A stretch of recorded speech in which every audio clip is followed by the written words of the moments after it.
Hey everyone, Vitaly here, and in today's video I'm going to be showing you how to lower your CPC costs in Google Ads. These are strategies that I personally use across all of my ads, and it makes me pay significantly less than my competitors do, and in some cases I have ad clicks that cost me pennies, like this one right here, 67 clicks, an average of 2 cents per click, sometimes it's even 1 cent per click. But I use this in addition to other strategies to keep my ad costs low, and I'll be sharing with you which ones they are so you can potentially do the same.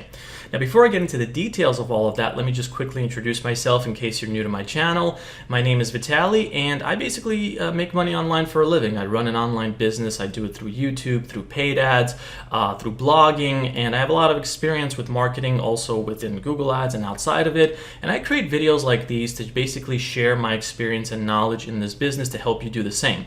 My main field of expertise is something called affiliate marketing, where I basically promote other people's products and services, and here's some of my income reports on that kind of stuff. And I just want to say that if you are someone that is interested in online business and affiliate marketing and you're new, or perhaps you're struggling, or perhaps you need some more guidance in pay-per-click, Google Ads, and that kind of stuff, check out the resource in the link the link that I'll be providing within the description of this video. It showcases the #1 program that I personally use to get to where I am in this business. It has a lot of success stories. It's free to check out, and it just has a lot of benefits to teaching you this kind of stuff if you're new or struggling. So check that out after you watch this video. But getting back to the main point, I'm going to be showcasing 5 specific strategies that I use to lower my CPC costs in Google Ads. If you're someone that's been using this platform for any amount of time, you probably have had to pay 50 cents and over, in many cases maybe $1, maybe a few dollars and over to get your ads to show up and get clicks, and that can potentially be costly if you're not making a good profit on the back end. So what I'm going to be showing you, it can potentially really work well, but it really depends on which keywords you're targeting and stuff like that. But anyway, getting to the first tip, the first one is target phrase and exact match keywords whenever you're creating a new ad. So what does that mean?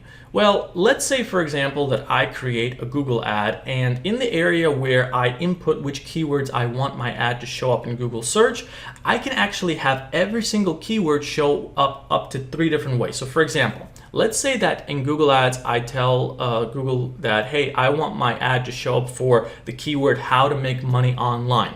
There's actually 3 different ways that I can type that in. I can type it in the regular way, which is known as broad match, which is just how to make money online. Then there's the phrase match, which is in quotes, how to make money online with quotes around it. And then there's the exact match, which is how to make money online with brackets around it.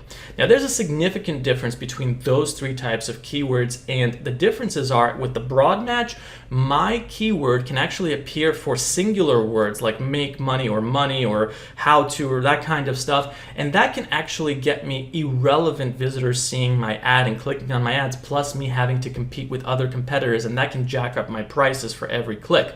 So whenever I create ads, I never use the broad match. Whenever I create an ad and I put in 1 or more keywords, I will always put the phrase and exact match. So for example, if I'm targeting how to make money online, I will target it in 2 keywords, the one with the quotes around it and the one with the brackets around it. And every other keyword that's also included in that ad will also be in the version of the quotes around it and the brackets around it. This can get you much more specific targeted visitors and potentially lower your ad costs. It's one of the most important rules that I follow when lowering my CPC costs in Google Ads.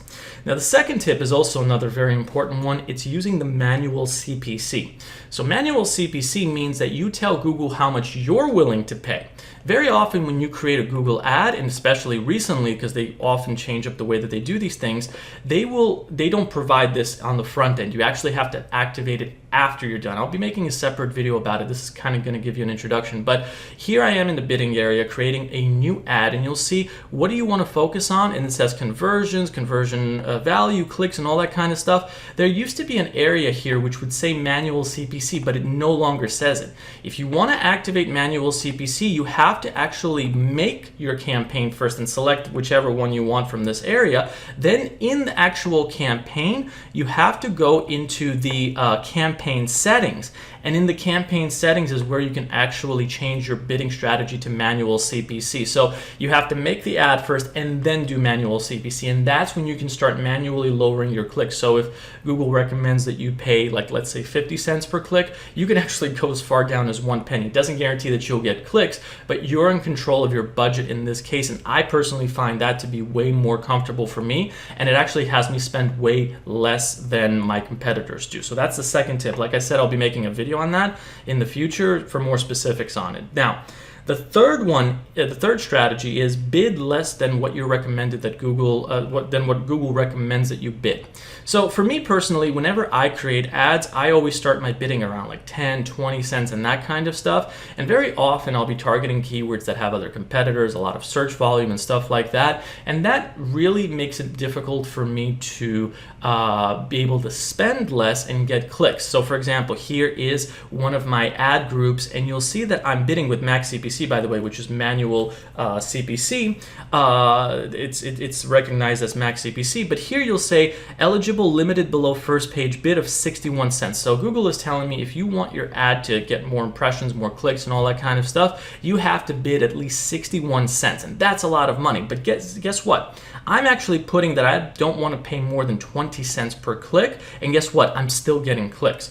So even though Google is recommending that I basically 3x my max CPC, I'm actually spending less. In this case, I'm actually spending up to 39 cents a click. I do believe that they do potentially charge you more in some cases than here. I could be wrong about it, but the point being is I'm bidding 20 cents, but I'm not paying anywhere near what Google is recommending me. In this case, it's almost 2 times less. So the point is bid less when you're bidding on your keywords through manual CPC, because if you're going to get clicks, you can actually get away with paying less. And the reason why is because, first of all, when you're there's a constant change in the competition sphere when it comes to Google Ads. So I'm bidding on keywords here where advertisers are coming and going because some of them are in the market for a few days, for a few weeks, and maybe their ads aren't getting a lot of money or making money, and they're just basically not making anything. So they leave the market, and that opens up the opportunity for my ad to appear higher in higher positions.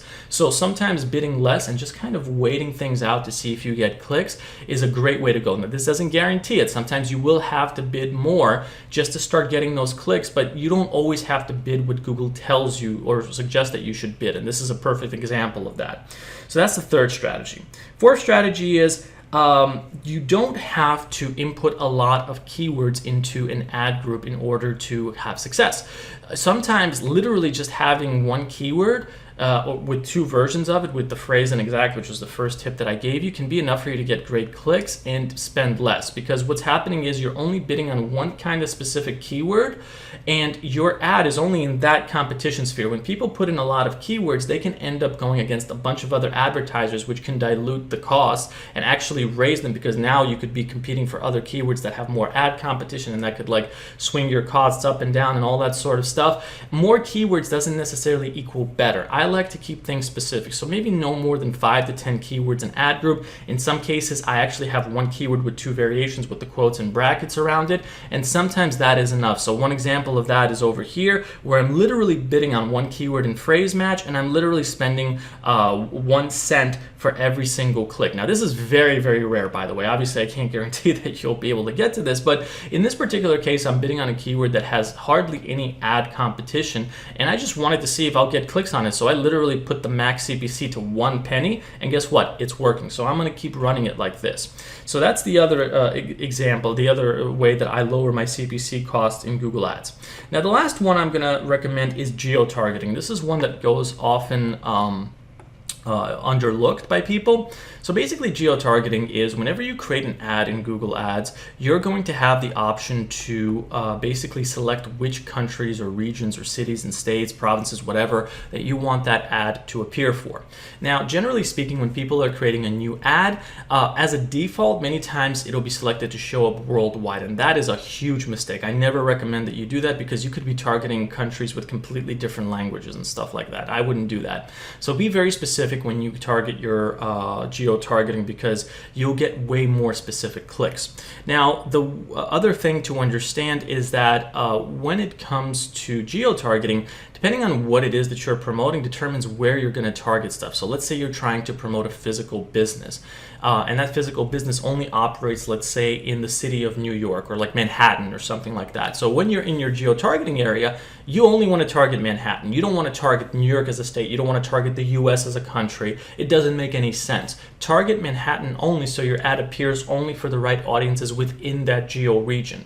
So that's a very important thing to understand. Me personally, I create ads that typically target English-speaking countries for certain things, but then there are situations where if it's like a physical business, I'll recommend that you target that specific city where the business operates, or if it like maybe operates across the country, then I'll target the country itself, but no more than that. So that can significantly lower your costs as well. Now that pretty much summarizes what I wanted to get across in this video, the 5 major tips. If you have any questions about it, let me know. But like I was saying before, if you're someone that is new to building an online business, PPC and all that kind of stuff, and you need help with it, check out the resource link that I left in the description of this video and pinned comment. It showcases the program that taught me all of this kind of stuff, as well as affiliate marketing, online business. It's very beginner friendly, has a lot of success stories, and it's free to get started with. So if you have any questions about that or what I covered in this video, let me know. But other than that, I will see you all in the next video. Take care, everyone.